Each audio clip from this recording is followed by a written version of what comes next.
Oke, kali ini kita akan ngebahas nih karakter yang paling dicari di dunia One Piece sendiri. Dan mungkin karakter ini pula lah yang mempunyai nilai bounty terbesar sampai saat ini. Ya siapa lagi kalau bukan Monkey D. Dragon, sang pemimpin besar pasukan revolusioner. Nah, dalam pembahasan kali ini nih, DRTV itu akan ngebahas apa yang penting dalam diri Dragon ini, termasuk asal-usul Monkey D. Dragon sampai peran besar yang diberikan oleh Eiichiro Oda untuk karakter yang satu ini ke depannya. Ada dua teori liar nih yang akan menjadi topik utama untuk pembahasan mengenai Monkey D. Dragon kali ini. Yang pertama adalah Monkey D. Dragon sebenarnya berasal dari suku Sandia yang ada di Skypiea. Dan yang kedua adalah Monkey D. Dragon sebenarnya adalah penjaga dari Road Poneglyph terakhir yang nantinya akan menjadi musuh besar dari Baka Sencho kita, sekaligus darah dagingnya sendiri Monkey D. Luffy. Sungguh teori yang sangat liar memang. Pasalnya semua yang berhubungan dengan sesuatu yang misterius sudah pasti akan selalu menjadi sebuah teori yang sangat liar pula. Apalagi ketambahan ini adalah Dragon. Oke, kita akan breakdown ceritanya mulai dari sini.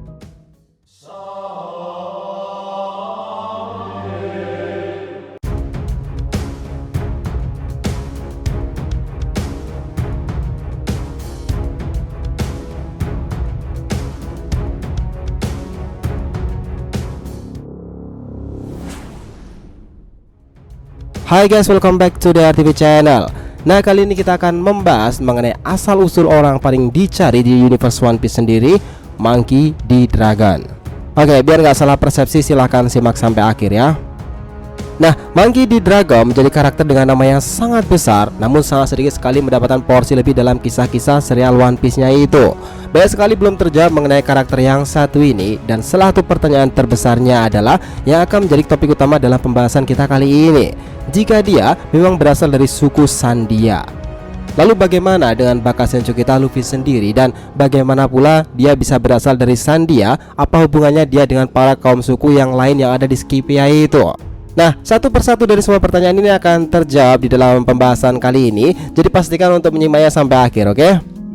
Nah, untuk para penggemar setia One Piece sendiri pastinya sudah sangat familiar dengan karakter utama kita kali ini. Monkey D. Dragon adalah anak dari pahlawan angkatan laut Monkey D. Garp, dan juga ayah dari calon raja bajak laut kita di masa depan, Monkey D. Luffy. Nah, pemimpin pasukan revolusioner sekaligus musuh terbesar bagi para kaum naga langit itu. Ancaman terbesar untuk pemerintahan dunia dan juga menjadi manusia yang paling dicari di seluruh universe One Piece itu sendiri. Dengan semua reputasinya itu, wajar saja jika tidak ada orang yang tidak merinding nih jika mendengar nama Dragon itu disebutkan. Sampai saat ini pun kebencian dan juga alasan Dragon sama memusuhi pemerintahan dunia itu sama sekali belum benar-benar dijelaskan secara detail. Namun banyak spekulasi nih dari para fans yang mengatakan jika kebencian Dragon kepada pemerintahan dunia itu disebabkan karena berbagai hal, dan juga aturan-aturan yang dibuat oleh para petinggi pemerintahan dunia itu sendiri. Nah, jika memang itu adalah alasan utama Dragon sangat membenci pemerintahan dunia, lantas bagaimana dengan para bajak laut? Bukankah para bajak laut juga sangat jahat? Bahkan banyak di antara mereka melakukan hal yang buruk di seluruh penjuru dunia One Piece sendiri. Contoh kecilnya adalah Arlong yang menghancurkan desa tempat tinggal Nami berasal, Kurohige yang menyerang Drum Island, dan salah satu yang terparah adalah Doflamingo yang berusaha menghancurkan seluruh dunia itu, tepatnya di kerajaan Dressrosa. Jika memang hal-hal berhubungan dengan kejahatan dan keburukan yang menjadi alasan utama Dragon sangat membenci pemerintahan dunia, lantas kenapa dia tidak serta membenci para bajak laut itu? Bukankah mereka bakal melakukan hal-hal yang jauh lebih buruk dari para pemerintahan dunia sendiri? Ataukah justru nih kebencian Dragon kepada pemerintahan dunia itu justru memiliki permasalahan yang jauh ke depannya? Di sini, tato yang berada tepat di wajah bagian kiri Dragon itu mungkin akan menjawab dan menjadi kunci dari semua alasan Dragon itu. Seperti yang kita tahu, Dragon tidak sedari awal memiliki tato itu di wajahnya. Ada satu titik di mana dia pada akhirnya menato wajah bagian kirinya itu. Apa menurut kalian nih, mungkin jika Dragon hanya ingin terlihat keren di mata orang saja dan memiliki tato itu? Nah, tentu tidak kan? Jika kalian masih ingat, ada satu momen di mana Dragon ini dimunculkan sebelum dia memiliki tato itu di wajahnya. Pada saat itu, seperti yang kita tahu, Dragon masih belum memulai gerakan revolusionernya ini. Nah, bagaimana jika itu adalah petunjuk lain yang coba Oda berikan yang mengisyaratkan bahwa tato itu menjadi sesuatu yang sangat penting untuk Dragon sendiri? Jelas jika tato itu terkait dengan perjuangan Dragon melawan para pemerintahan dunia serta para bangsawan yang berkuasa di dunia One Piece sendiri. Oke, jika di dunia nyata pun tato itu bukan hanya sekedar karya seni biasa, pasti akan selalu ada makna dari tato yang dibuat oleh seseorang itu. Nah, tato dari dragon ini sendiri sebenarnya adalah tato dari suku Sandia. Nah, selain dragon, mungkin hanya ada dua karakter lain yang juga memiliki tato lainnya dragon ini. Itu adalah Kalgara dan juga Weeper. Dan perlu digarisbawahi jika masing-masing dari mereka memiliki tato yang sama, sekaligus nih berbeda meskipun hanya berdua sama-sama berasal dari suku yang sama pula. Karena itulah admin berpikir jika tato dragon itu berhubungan dengan leluhurnya yang berasal dari Pulau Sandia.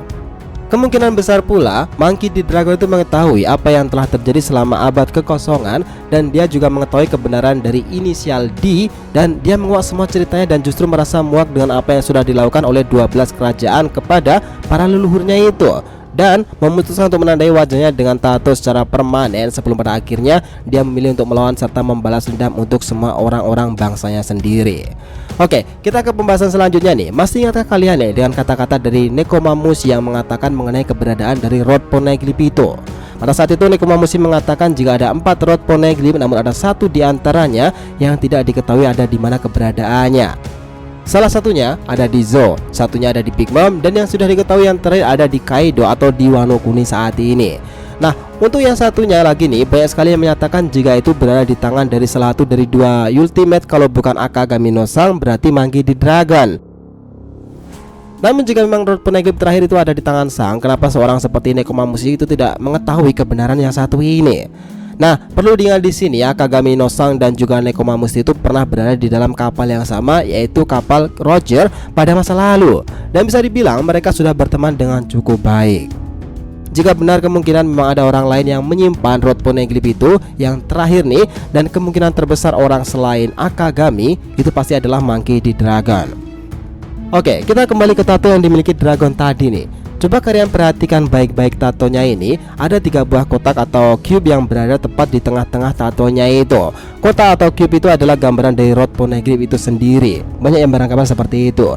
Dengan cuma diketahui nih 3 saja Rod Poneglyph yang ada, maka ada satu lagi Rod Poneglyph yang benar-benar hilang dari tato dragon ini, karena jumlahnya cuma ada 3 juga. Atau memang jika dialah satu-satunya orang yang membawa dan menyembunyikan satu Rod Poneglyph terakhir itu, sampai-sampai orang seperti Nekomamushi tidak mengetahui kebenaran akan hal ini.